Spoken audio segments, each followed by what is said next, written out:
I mean, firstly, can creativity be learned and practiced? And to that, I say, of course. I honestly think it's the same type of thing as logic, and I'm just using logic as an example because it's often seen as the opposite of creativity. But logic is taught in schools in the form of science and maths, and we practice it, but society doesn't really invest in creativity in the same way they do to logic. And I say this because I used to think that learned creativity was fake creativity. I used to think that you were either born with it or not, and if you tried to be like one of those born with it, then you were a fake creative. Which doesn't really make any sense, and it just stemmed from my insecurities. Maybe it's just me who worried about that. But when people be like, "Oh, Blue, you're so creative," and I'd be like, I know. But inside I'd be worrying about whether I was actually a true creative or not. This video is basically just to reassure old me and current me that it can be practiced, and it doesn't matter if it's real or not, because who cares, as long as you're having fun. Okay, so the thing about creativity is I think that you have to look at things differently. But specifically, what I like to do is think about things, what they can build up into, what they could be a part of, and the spectrum that they're in. For example, I have this wooden block. It is just kind of a plate seen from the side from now. If I add legs to it, it now becomes a stool. If we add a backrest to it, it now becomes a chair. So that's kind of what I mean by building things up. With creativity, you don't really see things just as how they are.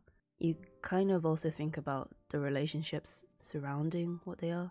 And you can go backwards as well. You can take a chair and you could just think, what happens to the chair if I just take away the backrest? I guess it becomes a stool, and then just a plate.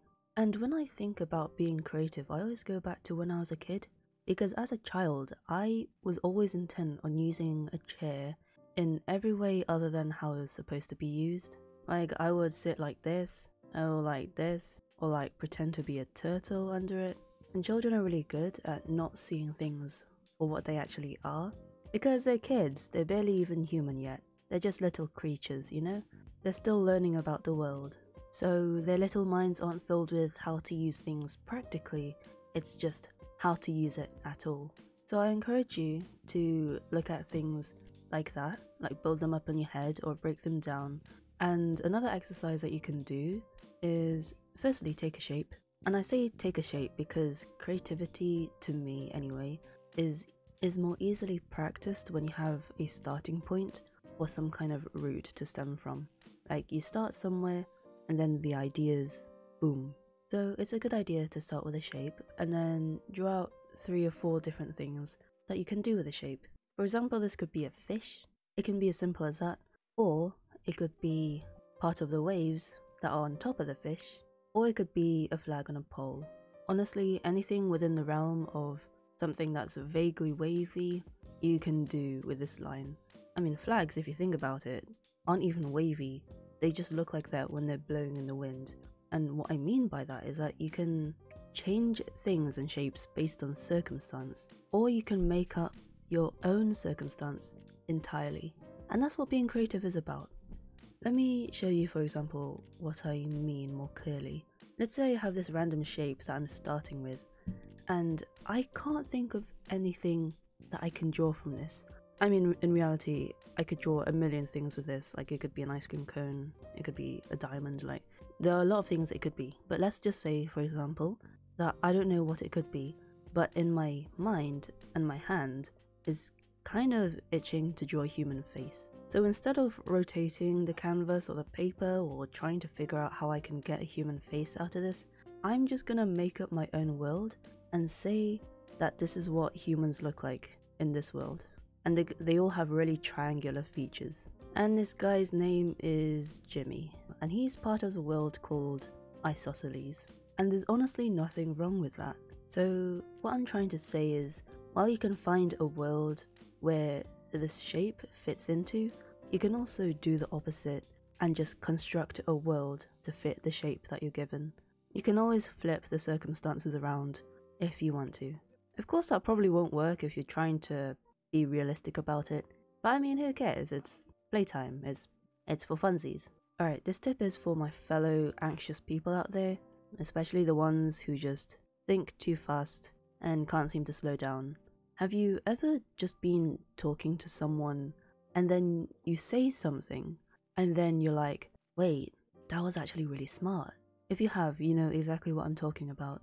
And it's because, especially if you're an over fast, anxious thinker, you don't give yourself time to breathe and to sort out your creative thoughts. You need time to articulate it. So even if you're not talking to someone, I encourage you to talk to yourself, especially somewhere outside, because at home you're too used to being in your comfort zone and distracting yourself. So go for a walk or something, go outside, go to the park and sit on a bench, and just talk to yourself about the things you want to be creative and passionate about. And I swear it helps. I mean, for this video, I went to the park and I sat on a swinging bench thing, and for around 10 minutes I just rehearsed this video, and I ended up coming up with like 2 or 3 more points that I wanted to talk about because I didn't even think about articulating it in that way. So talking about things out loud just helps you to slow down and sort out your thoughts. You could also do this in writing or typing. I just found that talking helped for me, personally. Speaking of thoughts, I encourage you to have a dream journal. I've been recording my dreams for years, like 10 years, and I encourage you to do more to remember them, such as having a night routine, like unwinding properly before going to sleep so that you remember your dreams better, or like making the conscious effort to write them down in the morning, or even just recording them on your voice memos, because man, like, your brain is whack. Your brain comes up with the weirdest things sometimes, and I kind of believe in the symbolism and all of that, but even if you don't, I still think it's worth writing them down and then drawing inspiration from them when you want to. It also helps your like descriptive skills and your literary skills, and then maybe you could draw the dream out, and I think dreams are just really cool like that.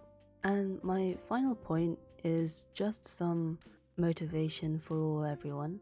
I know that when it comes to creativity, a lot of teachers like to throw around, you know, the phrase, think outside the box, which is firstly true, but secondly, it's just kind of really vague advice, because in all likelihood, they don't know how to think outside the box. But thinking outside the box is, you know, it's for pioneers, for a lot of creatives, but if you're just doing this for a hobby, or just here to learn, then, you know, I'm here to say, like, you can think inside the box. There's nothing wrong with that, because inside the box are like tips and tricks and words of encouragement from other creatives who have gone through this process.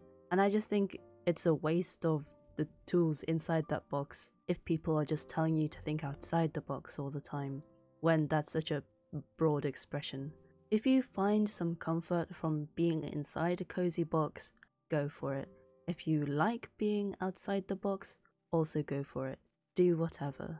And I just wanted to say that because I kept getting really annoyed about mostly myself, because I had all these internalized concepts about my own slightly skewed opinions about creativity and about thinking outside the box, and then if I didn't have completely original thoughts, I wasn't a true creative, and blah blah, and I just needed to calm down, make a video to reassure myself, hopefully reassure 1 or 2 of you as well, and I hope you found this helpful. Thank you for watching.